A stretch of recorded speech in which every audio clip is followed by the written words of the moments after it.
Hi, my name is Bear, and let's start with Age of Reforging, the Freelands. This is a medieval fantasy sandbox strategy and survival RPG. You will take on the role of a reforger chosen by the goddess of fate, growing and expanding your party on a journey through a vast and dangerous world. You'll explore 8 distinct ecological environments, such as forests, swamps, deserts, mountains, and other things made of earth, plants, and water. So various combinations of landscape stuff await you here. You will delve into ruins, dangerous dungeons, and discover hidden treasure, or nothing at all, and meet your death instead. Yeah, that is more likely. The game will offer you 7 weapon skills, over 10 different styles of combat, and 8 types of magic abilities. And graphics of the game actually look very nice, although they definitely must do something about that grass. I literally never seen such lame grass movement effects in my entire life. Also, have you seen the Steam page of the game? Of course you didn't, and I envy you. I broke my eyes trying to read what this game is all about, so you don't have to.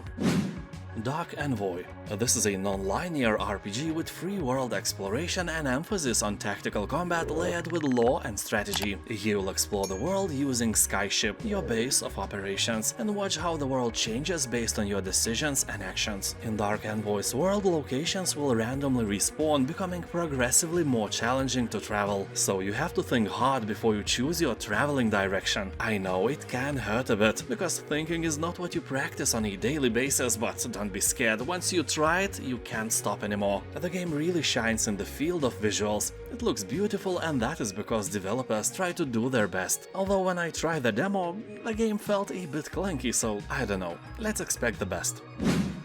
The Way of Wrath. The game was announced a few years ago, and I was lucky to play the alpha build. At that time it was a bit glitchy, but I instantly recognized the potential this game has, and I was right. With the years passing by, The Way of Wrath looks better and better every time I check on it. It may not be the prettiest game, the color palette is a bit dull as well, but the gameplay and plot is really nice. You'll forge a path as a Bronze Age tribal chieftain and lead your tribe into a fight for survival against all odds, as the elements, time, and a relentless foe seek to wipe your people out. But it's not that easy to wipe you. You are not some butthole. You are chieftain of Bronze Age heroes, and you will show your puny enemies who is the real Bronze Daddy here. Game will be released someday this year, so put it into your wishlist. It will not hurt to see how it will look on the release date. Archaelund. This is an upcoming party-based RPG game where you explore the world in first person, just like in Skyrim or Morrowind. It even gives the vibes of Might and Magic franchise, but when the fighting starts, the view goes up to the top-down perspective and you are thrown into a tactical, turn-based battle. That is really great. Innovating the well-known genres takes some bravery and balls, because you never know what to expect from the gaming crowd. Anyway, so far it looks really good. Here you can take your party of adventurers through a vast open world and explore as you wish. Find secrets and run into trouble, get involved in conflicts, or just pursue your own goals and discover what lies beyond the horizon. Because everything that you can see in the distance is reachable. Developers are promising that the game's system will ensure that every battle matters and every opponent is scary. Yeah, we will see how true this is when I'm like level 60 or something and I cast Armageddon just by blinking. Zoria.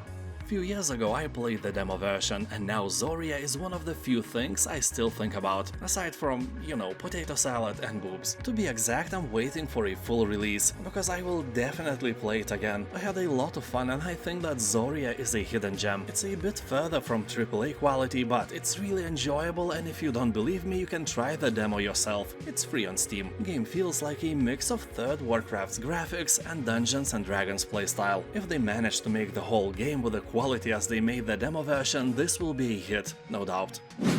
Vendir, Plague of Lies. This is a classic party-based RPG with a deep storyline and turn-based combat. Here the royal family makes their money from slavery. The economy of a whole town rides on selling chunks of dead bodies, and warfare is as common as communism in China. Poverty, plague, and destitution are usual stuff here, with most citizens rising to little better than the rat-infested gutters they were born in. So in this overly dystopian world, it seems there is no hope for anything to get better anytime soon. You know, it's like Russia, a bit better, but still, you get the point. No hope, no dreams, no future. And then you show up and tell everyone who's the real boss is. I doubt it's you, but you can try.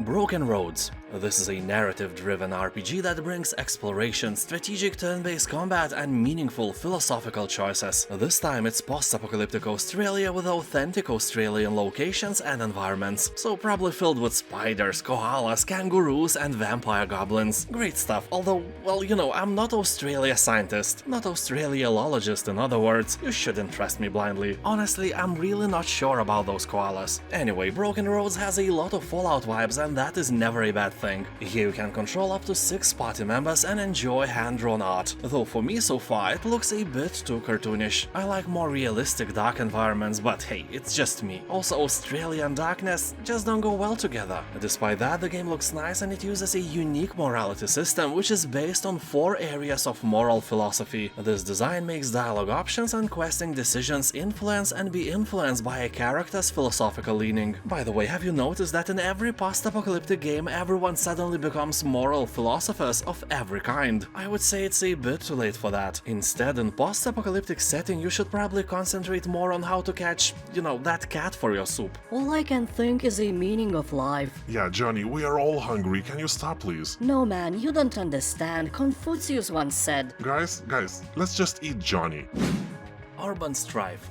This is an old-school looking turn-based post-apocalyptic survival RPG. Here you will recruit deranged locals in your militia, befriend local factions and fight those who you hate. The game comes with all the benefits of the Unreal Engine: real bullet ballistics, day-night cycle, fire with dynamic material consumption and spread, advanced sound propagation mechanics, AI NPCs with independent lives and faction-based morals, also hunger, thirst, wounds and sickness, advanced modding support and hordes of zombies. You will start as an amnesic survivor rescued half dead by the kind people. You need to rise up and become a true leader, rebuild the camp and bring back hope in the hearts of the survivors. I'm not gonna lie, all that looks and sounds impressive. Journey for the Crown.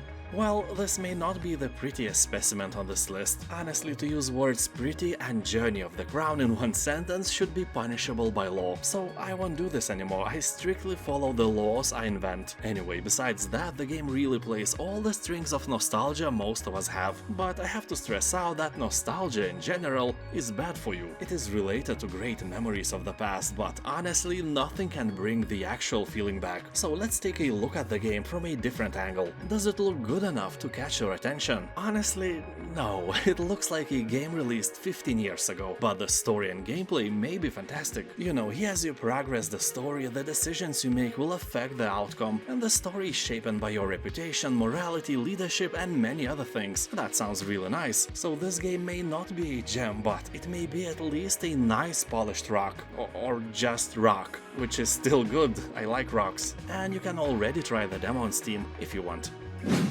Aledorn. Remember Archaelund? So Aledorn looks like another game with the same first-person exploration but isometric combat. Visually it reminds me of Elder Scrolls Morrowind or Oblivion, and that is never a bad thing. Imagine if your wife or husband visually looked like a Morrowind. Every gamer would envy you. Wait, what?